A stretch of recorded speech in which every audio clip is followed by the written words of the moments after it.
شعبان کی 15ویں شب میں انفرادی عبادت کرنا اسلامی تعلیمات کے عین مطابق ہے۔ اس رات میں حضور اکرم صلی اللہ علیہ وسلم سے قبرستان جانا بھی ثابت ہے۔ ماہ شعبان بہت سی فضیلتوں کا حامل ہے، چنانچہ رمضان کے بعد آپ سب سے زیادہ روزے اسی ماہ میں رکھتے ہیں، جیسا کہ حضرت عائشہ رضی اللہ تعالی عنہا فرماتی ہے کہ میں نے رمضان کے علاوہ رسول اللہ صلی اللہ علیہ وسلم کو کبھی پورے مہینے کے روزے رکھتے نہیں دیکھا سوائے شعبان کے کہ اس کے تقریباً پورے دنوں میں آپ روزے رکھتے تھے۔ حضرت اسامہ بن زید فرماتے ہیں کہ میں نے رسول اللہ صلی اللہ علیہ وسلم سے سوال کیا کہ میں نے آپ کو شعبان سے زیادہ کسی اور مہینے میں نفلی روزے رکھتے نہیں دیکھا۔ رسول اللہ صلی اللہ علیہ وسلم نے فرمایا کہ یہ رجب اور رمضان کے درمیان واقع ایک مہینہ ہے جس کی برکت سے لوگ غافل ہیں۔ اس ماہ میں لیلۃ اللہ کے سامنے اعمال پیش کیے جاتے ہیں۔ میری خواہش ہے کہ میرے اعمال اس حال میں پیش ہو کہ میں روزے سے ہوں۔ محدثین کی ایک بڑی جماعت کی رائے ہے کہ یہ حدیث صحیح ہے۔ حضرت عائشہ صدیقہ رضی اللہ تعالی عنہا فرماتی ہیں کہ رسول اللہ صلی اللہ علیہ وسلم شعبان کے تقریباً مکمل مہینے میں روزہ رکھتے تھے۔ میں نے پوچھا کہ کیا آپ کو شعبان کے روزے بہت پسند ہے؟ رسول اللہ صلی اللہ علیہ وسلم نے فرمایا کہ اللہ تعالیٰ اس سال انتقال کرنے والوں کے نام اس ماہ میں لکھ دیتے ہیں۔ میری خواہش ہے کہ میری موت کا فیصلہ اس حال میں ہو کہ میں روزے میں ہوں۔ بعض دیگر احادیث میں شعبان کے آخری دنوں میں روزہ رکھنے سے منع فرمایا گیا ہے تاکہ اس کی وجہ سے رمضان کے روزے رکھنے میں دشواری نہ ہو۔ غرض یہ کہ احادیث مبارک کی روشنی میں یہ بات واضح ہو جاتی ہے کہ ماہ شعبان بلا شبہ بہت سی فضیلتوں کا حامل ہے، اور اس ماہ کے آخری چند دنوں کے علاوہ شعبان میں زیادہ سے زیادہ روزے رکھنے چاہیے۔ شعبان کی 15ویں رات کو شب برات کہا جاتا ہے، جو 14 تاریخ کے سورج غروب ہونے سے شروع ہوتی ہے اور 15 تاریخ کی صبح صادق تک رہتی ہے۔ شب برات فارسی زبان کا لفظ ہے جس کے معنی نجات پانے کی رات کے، جو کہ اس رات میں بے شمار گناہ گاروں کی مغفرت کی جاتی ہے، اس لیے اس شب کو شب برات کہا جاتا ہے۔ اس رات کی خاص فضیلت کے متعلق اختلاف ہے، لیکن تحقیقی بات یہ ہے کہ اس رات کی فضیلت کا انکار کرنا صحیح نہیں ہے۔ شب برات کی فضیلت کے متعلق تقریباً 10 صحابہ کرام سے احادیث مروی ہے، جن میں سے بعض صحیح ہیں، اگرچہ کہ دیگر احادیث کی سند میں ضعف موجود ہے، لیکن وہ کم از کم قابل استدلال ضرور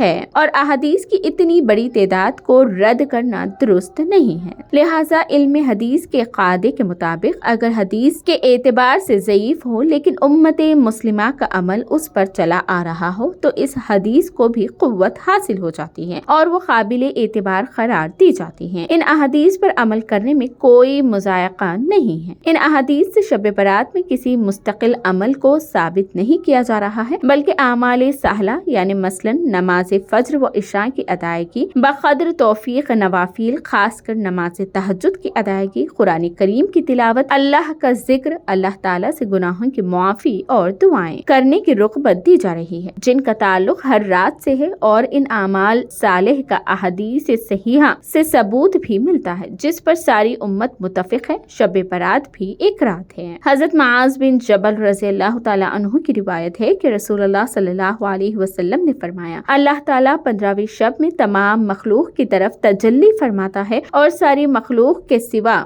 مشرک اور باز رکھنے والوں کے سب کی مغفرت فرماتا ہے۔ اسی مضمون کی روایت حضرت عبداللہ بن عمر رضی اللہ تعالیٰ عنہ سے مسند ہے، اور حضرت عائشہ رضی اللہ تعالیٰ عنہ روایت کرتی ہے کہ میں نے ایک رات رسول اللہ صلی اللہ علیہ وسلم کو اپنے پاس نہ پایا تو میں آپ صلی اللہ علیہ وسلم کی تلاش میں نکلی۔ آپ بقیع میں تشریف فرما تھے۔ آپ صلی اللہ علیہ وسلم نے فرمایا، کیا تمہیں ڈر تھا کہ اللہ اور اس کے رسول تم پر ظلم کریں گے؟ میں نے عرض کیا، یا رسول اللہ، مجھے گمان ہوا کہ آپ دیگر ازواج مطہرات کے پاس تشریف لے گئے ہوں گے۔ تو آپ صلی اللہ علیہ وسلم نے فرمایا، بے شک اللہ تعالیٰ 15ویں شعبان کی شب کو نچلے آسمان پر نزول فرماتا ہے اور قبیلہ کلب کی بکریوں کے بالوں کی تعداد میں لوگوں کی مغفرت فرماتا ہے، اور اس رات میں بے شمار لوگوں کی مغفرت کی جاتی ہے، مگر مشرک، عداوت کرنے والے، رشتہ توڑنے والے، تکبرانہ طور پر ٹخنوں سے نیچے کپڑا پہننے والے، والدین کی نافرمانی کرنے والے اور شراب پینے والے کی طرف اللہ تعالیٰ کی نظر و کرم نہیں ہوتی۔ حضرت علی بن ابی طالب رضی اللہ تعالیٰ عنہ سے روایت ہے کہ رسول اللہ صلی اللہ علیہ وسلم نے فرمایا، جب شعبان کی 15ویں شب ہو تو اس رات میں قیام کرو۔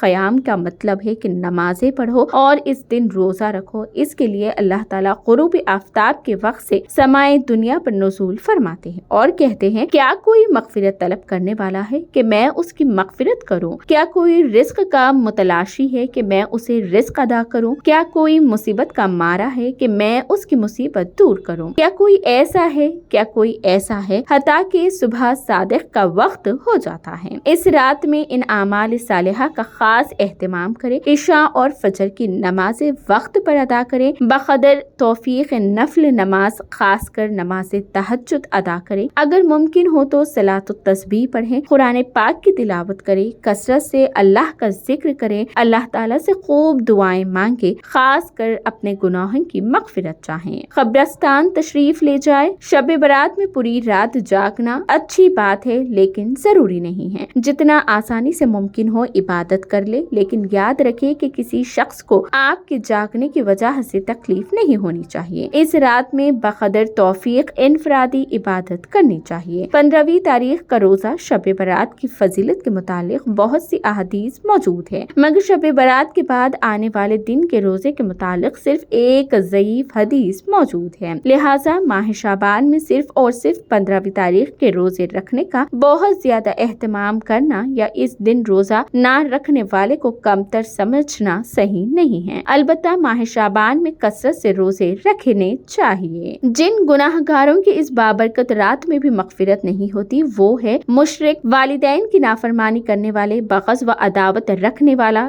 رشتہ توڑنے والا، تکبرانہ طور پر ٹخنوں سے نیچے کپڑے پہننے والا، شراب پینے والا، زنا کرنے والا۔ لہٰذا ہم سب کو تمام گناہوں سے خاص کر ان مذکورہ کبیرہ گناہوں سے بچنا چاہیے۔ ماہ شعبان کی فضیلت اور اس میں زیادہ سے زیادہ روزے رکھنے کے متعلق امت مسلمہ متفق ہے۔ 15ویں رات کے خصوصی فضیلت کے متعلق محدثین و فقہائے علماء کی بڑی جماعت کی رائے ہے کہ اس باب سے متعلق احادیث کے قابل قبول اور امت مسلمہ کا عمل ابتدا سے اس پر ہونے کی وجہ سے اس رات میں انفرادی طور پر نفل نمازوں کی ادائیگی، قرآن کریم کی تلاوت، ذکر و اذکار اور دعاؤں کا کسی حد تک اہتمام کرنا چاہیے۔ اللہ تعالیٰ سے اپنے گناہوں کی مغفرت مانگنی چاہیے۔ کسی شب برات میں قبرستان بھی چلا جانا چاہیے۔ اس نوعیت سے اس رات میں عبادت کرنا بدعت نہیں بلکہ اسلامی تعلیمات کے عین مطابق ہے۔